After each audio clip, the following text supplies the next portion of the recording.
इस वक्त हम नवाबगंज में हैं और नवाबगंज में बीजेपी के जो प्रत्याशी हैं छत्रपाल गंगवार जी का यहाँ पे रोड शो हो रहा है। हम देख सकते हैं कि हम देख पीछे भारी संख्या में यहाँ पे कार्यकर्ता और उनके समर्थक मौजूद हैं। अगर बात की जाए तो यहाँ के ब्लॉक प्रमुख प्रतिनिधि डॉक्टर आशुतोष गंगवार और जिला महामंत्री बीजेपी की डॉक्टर मीनाक्षी गंगवार जी यहाँ पे मौजूद हैं। और बात की जाए और भतरा ब्लॉक प्रमुख प्रतिनिधि रविशंकर गंगवार भी मौजूद, तमाम भाजपा नेता यहाँ पे मौजूद हैं, तमाम कार्यकर्ता भी यहाँ पे मौजूद हैं। और जिस तरह से कहा जा रहा है अब की बार 400 पार, तो यहाँ पे जो बीजेपी कार्यकर्ता हैं हम इनसे बात करेंगे क्योंकि ये जो है जनसंपर्क कर रहे हैं लगातार। आप देख सकते हैं भारी संख्या में यहाँ पे जो है कार्यकर्ता और उनके समर्थक यहाँ पे जुटे हुए हैं। तो हम बात करेंगे जो है बात करने की कोशिश करेंगे क्या क्या मुद्दे हैं इस बार।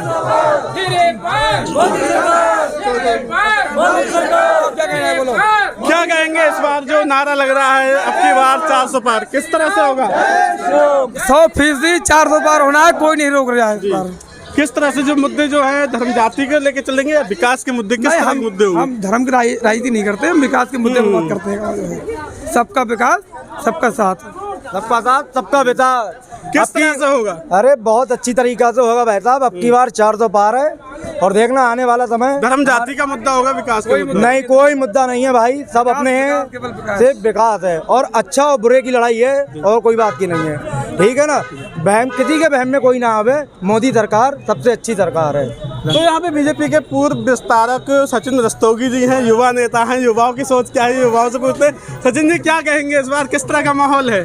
बहुत अच्छा माहौल है, पूरे देश में भारतीय जनता पार्टी की सरकार बनने जा रही है बहुत बहुमत के साथ। इसी क्रम में बरेली में पिछले लोकसभा क्षेत्र में भी हमारे भारतीय जनता पार्टी के प्रत्याशी भारी बहुमत चुनाव जीतेंगे। तो क्या लगता है जो है धर्म जाति के मुद्दे इस बार जो चल रहे हैं वो चलेंगे या विकास के नाम पर वोट मांगा जा रहा है? भारतीय जनता पार्टी कभी धर्म जाति की धर्म परिक्षेत्र की राजनीति नहीं करती है। भारतीय जनता पार्टी ने हमेशा विकास के मुद्दे पर बात करी है और विकास के मुद्दे पर भारतीय जनता पार्टी को पूर्ण बहुमत सरकार बनने को मिलेगी। क्या लगता है जिस तरह से जो है प्रधानमंत्री नरेंद्र मोदी जी मुसलमानों को घुसपैठिया बता रहे हैं, क्या कहेंगे? नहीं, जो भारत में हिंदू जो मुस्लिम समाज के लोग रह रहे हैं वो हमारे भारतीय हैं और भारत के मुसलमान रहने वाले के लिए जो मुसलमान भारत में हैं वो आज माननीय मोदी जी को पसंद कर रहे हैं। और लगभग भारतीय जनता पार्टी का अल्पसंख्यक मोर्चा का जो कार्यकर्ता है, जो मुस्लिम समाज के लोग हैं, वो बहुत भारी तादाद में भारतीय जनता पार्टी के साथ जुड़े हुए हैं। हमारे साथ में और भी जो है बीजेपी के नेता यहाँ पे हैं। चाचा किस तरह का माहौल है इस बार बीजेपी का? माहौल तो आपको दिखाई पड़ रहा है, सब जगह भाजपा है, राममय है, नगरी पूरी।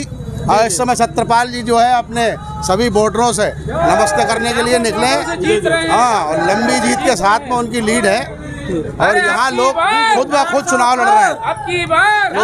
बेरोजगारी, महंगाई जैसे तमाम मुद्दे हैं, लेकिन देख रहे हैं भाजपा का जो फोकस है मुसलमानों पे। तो क्या लगता है इस बार मुसलमान एक अहम मुद्दा है? नहीं, कभी मुद्दा कभी भाजपा के खाते में था ही नहीं, लेकिन वो लोग जो चुनाव का समय आता है तो इस मुद्दे को भुनाने का काम करते हैं। और भारतीय जनता पार्टी ने जितनी भी योजनाएं हैं उसमें कहीं कोई बंदरबाट नहीं करा। जो योजनाएं हिंदू को मिली वो मुस्लिम को मिली है, सिख को मिली तो ईसाई को मिली, लेकिन उन सारी योजनाओं का लाभ सभी जातियों को मिला। जिस तरह से कहा जा रहा है सबका साथ सबका विकास, एक तरफ सबका साथ सबके विकास की बात की जा रही, तो वहीं दूसरी तरफ मंचों पे खड़े होकर प्रधानमंत्री जी मुसलमानों को घुसपैठिया कह रहे हैं। उन्होंने कभी ये कहा ही नहीं है, ये सब अफवाहें हैं और इन अफवाहों पर ध्यान न देके वास्तविकता जो है उस पर गौर किया जाए। क्योंकि कभी उन्होंने किसी मंच से खड़े होकर किसी को जाति विशेष को कभी कोई खराब नहीं कहा। नहीं, तो जो उन्होंने इतना जरूर कहा, उन्होंने इतना कहा है कि हिंदुस्तान के अंदर किसी भी आरक्षण को मैं काट कर किसी वर्ग विशेष को उसकी लाभ नहीं लेने दूंगा, मेरे जीते जी वो लाभ नहीं मिलेगा। बस ये उन्होंने कहा, उन्होंने किसी जाति का नाम लेके कभी नहीं कहा। तो लग रहा है अब इस बार अब की बार 400 पार? बिल्कुल। अरे जो तो हम थोड़ी कह रहे हैं, ये तो आम आदमी की पुकार है, आम आदमी कह रहा है। आम आदमी का यही एक नारा है कि अब की बार 400 पार, अब की बार मोदी सरकार, फिर एक बार मोदी सरकार। नीरू जी क्या कहेंगी, युवा नेत्री हैं आप, जी क्या लग रहा है इस बार? भारी मत से भारतीय जनता पार्टी के प्रत्याशी श्री छत्रपाल गंगवार जी की बरेली से जीत दर्ज कराएंगे। अच्छा जी क्या कहेंगे, युवाओं की क्या सोच है? अरे इस बार फिर सरकार लाएंगे मुद्दे क्या रहेंगे? मुद्दे विकास है, कोई दोहराई नहीं है। बाकी चुनाव अच्छा चल रहा है, माहौल है सबका। मोदी जी के मार्गदर्शन में हम लोग जो है अब अग्रसर बढ़ रहे हैं और जीतेंगे, फिर से 400 पार जो है लेके आएंगे। लेकिन जिस तरह से जो लगातार हिंदू मुस्लिम की बात कही जा रही है, वो क्या? अब कोई विवाद नहीं रहा हिंदू मुस्लिम का, सब मुस्लिम भाई हमारा साथ के दे रहे हैं। कोई 3 तलाक की वजह से हम लोगों से पूरा समर्थन कर रहे हैं, कोई ऐसा नहीं रहा है। हिंदू मुस्लिम विवाद कहाँ है? हिंदू मुस्लिम विवाद आप बताइए। क्या मुसलमानों को कोरोना टाइम में क्या मुसलमानों के घरों में राशन नहीं पहुंचा? क्या आयुष्मान भारत योजना का लाभ मुस्लिम समाज को नहीं मिला? क्या सामूहिक विवाह योजना का लाभ मुस्लिम भाइयों को नहीं मिला? आप बताइए। तो मुसलमानों को जो घुसपैठिए वाली बात है वो कौन बोल रहा है? किसने बोला? आपने नहीं देखा प्रधानमंत्री नरेंद्र मोदी जी राजस्थान में? देखिए, जो बाहर से आए हुए हैं, जो बांग्लादेश से आए हैं, जो बाहर से आए हैं और जिनको राजनीतिक वोट की प्राप्ति के लिए खाली लाभ लेने के लिए इस्तेमाल किया जा रहा है, हम उनके लिए कह रहे हैं और फिर कह रहे हैं कि जो बाहर से आए हुए घुसपैठिए हैं, चाहे वो किसी उसके हो, वो यहाँ नहीं रह सकते, उनके लिए सिर्फ। तो क्या लग रहा है विपक्ष जो है गुमराह कर रहा है? विपक्ष ने हमेशा गुमराह किया है, आज भी गुमराह किया, पहले भी गुमराह किया और आगे भी गुमराह करेगा, उसका काम ही यही है। अब की बार 400 पार। तो आप देख रहे हैं यहाँ पे भारी संख्या में जो है बीजेपी कार्यकर्ता यहाँ पे मौजूद हैं और जिस तरह का यहाँ पे माहौल आप देख रहे हैं, पूरी तरह से जो है हर्षोल्लास के साथ जो है रोड शो यहाँ पे निकाल रहे हैं। तो रोड शो पूरे नगर में होते हुए जाएगा और जो है हम और लोगों से भी बात करेंगे कुछ देर के बाद, वो भी हम आपको दिखाएंगे। तो आप मेरे पीछे देख रहे हैं यहाँ पे जो है बीजेपी के प्रत्याशी छत्रपाल गंगवार, जो कि सांसद पद के प्रत्याशी यहाँ पे रोड शो कर रहे हैं। भारी तादाद में यहाँ पे जो है बीजेपी कार्यकर्ता हैं, बीजेपी के तमाम दिग्गज नेता यहाँ पे मौजूद हैं और जो है बड़े ही उत्साह के साथ, हर्षोल्लास के साथ जो है रोड शो यात्रा यहाँ पे चल रही है। तो हम यहाँ पे कुछ लोग और हैं, उनसे बात करेंगे क्या आखिर मुद्दे हैं इस बार के। क्या नाम है आपका? मुनिंदर पाल जी, क्या मुद्दे हैं इस बार? इस बार भाजपा बढ़िया सरकार बना रही है और काम भी अच्छा चला आ रहा है पिछली बार से। बस इसी के साथ अब की बार 400। छत्रपाल गंगवार जी पहले विधायक रहे हैं बहेली से, तो क्या लगता है इन्होंने जो काम वहाँ किया है यहाँ होगा इस बार? वहाँ से और बेहतर काम करेंगे। किस तरह का माहौल देखने मिल रहा है लगातार? बहुत बढ़िया, बहुत बढ़िया, बहुत अच्छे वोटों से जीत रहे हैं। तो आप देख रहे हैं यहाँ पे जो है कई लोग यहाँ पे मौजूद हैं। आप देख सकते हैं यहाँ पे बड़े ही हर्षोल्लास के साथ, ढोल नगाड़ों के साथ, यहाँ पे बाजे गाजे के साथ में रोड शो हो रहा है। यहाँ पे अगर बात की जाए चेयरमैन प्रतिनिधि और भाजपा के जो है जिला उपाध्यक्ष निरंजन सिंह राठौर भी हैं और छत्रपाल गंगवार जो आप देख रहे हैं फूल माला पहने हुए हैं, जो बीजेपी के प्रत्याशी हैं, वो जो है डॉक्टर गंगवार जी जो प्रत्याशी जो है ब्लॉक प्रमुख प्रतिनिधि हैं, वो भी यहाँ पे हैं। तो तमाम यहाँ पे जो है कार्यकर्ता यहाँ पे मौजूद हैं और बड़े ही हर्षोल्लास के साथ यहाँ पे पूरे नगर में यहाँ पे जो है रोड शो हो रहा है। तो आप देख सकते हैं काफ़ी गाजे बाजे के साथ यहाँ पे जो है रोड शो चल रहा है यहाँ पे। तो हमने यहाँ पे कई कार्यकर्ताओं से हमने बात की है और जो है तमाम यहाँ पे नेता हैं और भाजपा है जिंदाबाद, रविशंकर गंगवार वो भी यहाँ पे मौजूद है। क्या मुद्दा है, किस तरह से? जिंदाबाद जिंदाबाद। क्या नाम है? हमारा मुद्दा सिर्फ विकास का है, भाजपा द्वारा विकास हो रहा है जो हम सोच रहे हैं। माहौल एक तरफा है और लगभग कम से कम कुछ नहीं है, 2 लाख से बरेली की सीट हमारी भारतीय जनता पार्टी जीतेगी। क्या लग रहा है, जैसे कि 8 बार के सांसद रहे संतोष गंगवार जी पहले उनका एक जो दबदबा था यहाँ पे, जिस तरह से बीजेपी का गढ़ रहा बरेली, तो इस बार जो टिकट बदला गया है छत्रपाल गंगवार को दिया गया है, क्या लगता है भाजपा इस बार अपना गढ़ बचाने में कामयाब है? भाजपा एक परिवार है और संगठन का फैसला भाजपा के परिवार के सभी लोगों को सर्वोपरि है। और भाजपा का संगठन पूरी मेहनत के साथ तन मन धन से अपने प्रत्याशी 25 लोकसभा प्रत्याशी छत्रपाल सिंह गंगवार जी के साथ लगा हुआ है और कम से कम 2 लाख से ये सीट हम जीतेंगे।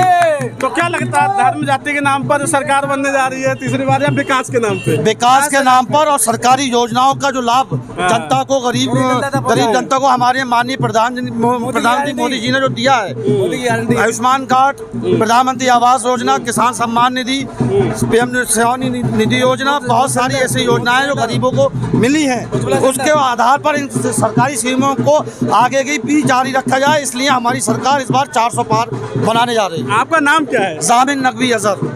नकवी साहब, जानना चाहेंगे जिस तरह से मोदी जी ने एक रैली में मुसलमानों को घुसपैठिया बोला, क्या कहेंगे? देखिए, ये आतंकवादियों के लिए लफ्ज़ है और दूसरी जो पार्टी है बसपा सपा कांग्रेस, वो तोड़फोड़ की राजनीति करती हैं और बांटने का काम करती है। हमारी भाजपा सरकार सभी को सरकारी योजनाओं का लाभ देती है, उसमें मुसलमानों को भी बढ़ चढ़ के सरकारी योजनाओं का लाभ मिला है। लेकिन मोदी जी ये भी तो कह रहे हैं अगर कांग्रेस की सरकार आती, गठबंधन की सरकार आती है, तो जो है गहने जो महिलाओं के होते हैं वो बांट दिए जाएंगे। देखिए, इसको लेकर आपने जो सवाल मुझसे पूछा है, इससे बेहतर आप खुद जानते हैं, ऐसा कुछ भी नहीं है। उन्होंने जो कहा है हमारे माननीय जी ने, वो बहुत सोच समझ के कहा है और कहीं ना कहीं ये हकीकत भी है। जो भारत में आतंकवाद आपने देखा था कि कहीं ना कहीं बम विस्फोट और बमों में बम निकल आते थे, अब वो कुछ भी नहीं है, कहीं भी नहीं है। 2 बजे भी रात के आप चले जाइए, बेझिझक होकर कहीं भी किसी भी तरह आप कहीं भी जा सकते हैं, सब कुछ तो जो लगातार जिस तरह के जो है बातें हिंदू मुस्लिम वाली जो सामने आ रही, वो फिर क्या है? ये सारी बातें बसपा सपा कांग्रेस के बांटने का काम करती है, जो जनता की समझ में आ चुकी है। इसीलिए हिंदुस्तान की जनता भाजपा की तो बीजेपी के कार्यकर्ताओं का कहना है कि अब की बार 400 पार होने जा रहा है और जिस तरह से बरेली में जो है भाजपा का गढ़ रहा है, तो इस बार भी भाजपा बरेली के अंदर अपना गढ़ बचाने में कामयाब रहेगी। तो वो तो हालांकि आने वाला टाइम बताएगा। 4 जून को परिवारवाद नहीं है, जो गरीबी को बैठी है, गरीबों लेकर साथ चलती है और जो भी काम है धरातल पे हुए हैं। आदरणीय हमारे प्रधानमंत्री मोदी जी जितना कर चुके हैं, शायद कोई सरकार नहीं कर सकती। 70 साल में हुआ जो 10 साल में हो चुका है और आगे भी विकास जारी रहेगा। चाचा, क्या कहेंगे कि इस बार जो माहौल किस तरह का है? कहाँ का माहौल जी, चुनावी माहौल क्या है? इस समय सब मोदी में चल रहा है, कमल का फूल मोदी में। भाजपा जन जन तक पहुँच गई है, सब जाति और सब वर्गों तक पहुँची है। बरेली को क्या उम्मीद है अगर आप सरकार बन के आती है? हम चाहते हैं कम से कम एक एम्स बन जाए। अच्छा, एक एम्स की हम लोगों की अपने आने वाले सांसद से ये डिमांड रहेगी। तो आप यहाँ पे देख रहे हैं भारी संख्या में यहाँ पे जो है बीजेपी कार्यकर्ता हैं, बीजेपी के समर्थक हैं और काफ़ी जो है हर्षोल्लास के साथ यहाँ पे जो है रोड शो हो रहा है। हमारे यहाँ पे सीनियर पत्रकार प्रदीप सूरी जी भी हैं, हम उनसे बात करेंगे। सूरी साहब, क्या कहेंगे इस बार क्या मुद्दे हैं बीजेपी के? भारतीय जनता पार्टी ने विकास की राजनीति की है और देश में विकास की जो धारा बह रही है, उसके आधार पर भाजपा को पूर्ण बहुमत मिलने की संभावना है और निश्चित रूप से नवाबगंज हमारा पिछड़ा क्षेत्र है और हम चाहते हैं कि इस बार भाजपा का सांसद बन करके नवाबगंज पिछड़ापन को दूर करें। क्या रोजगार को लेके क्या बोलेंगे? रोजगार के साधन तो लगातार बढ़ रहे हैं, जितने जो विकास हो रहे हैं रोजगार के साधन बढ़ रहे हैं, पर फिर भी जो है मध्यम वर्ग के लिए बहुत समस्याएं हैं, उनके लिए निश्चित रूप चिंता किए जाने की आवश्यकता है। बरेली को क्या उम्मीद है अगर सरकार बनती है? बरेली को लखनऊ और दिल्ली के बीच में बरेली महानगर है, यहाँ पर विकास की पर्याप्त संभावनाएं हैं और इसलिए जो है बरेली पर विशेष ध्यान दिया जाना जरूरी है और दिया जाएगा, ऐसा हमें विश्वास है। तो हमने यहाँ पे जो है तमाम जो है समर्थकों से बात की, तमाम कार्यकर्ताओं से बात की। हालांकि ये आने वाला समय तय करेगा। 4 जून को जब इसका रिजल्ट आएगा तब पता चलेगा जो है इस बार जो है किसकी सरकार बनने जा रही है। आप चुनाव से संबंधित जो भी खबरें देखना चाहते हैं तो हमारे चैनल स्टार न्यूज़ भारत को सब्सक्राइब कीजिए और कमेंट जरूर कीजिए आपके क्षेत्र की क्या क्या समस्याएँ हैं और क्या मुद्दे हैं।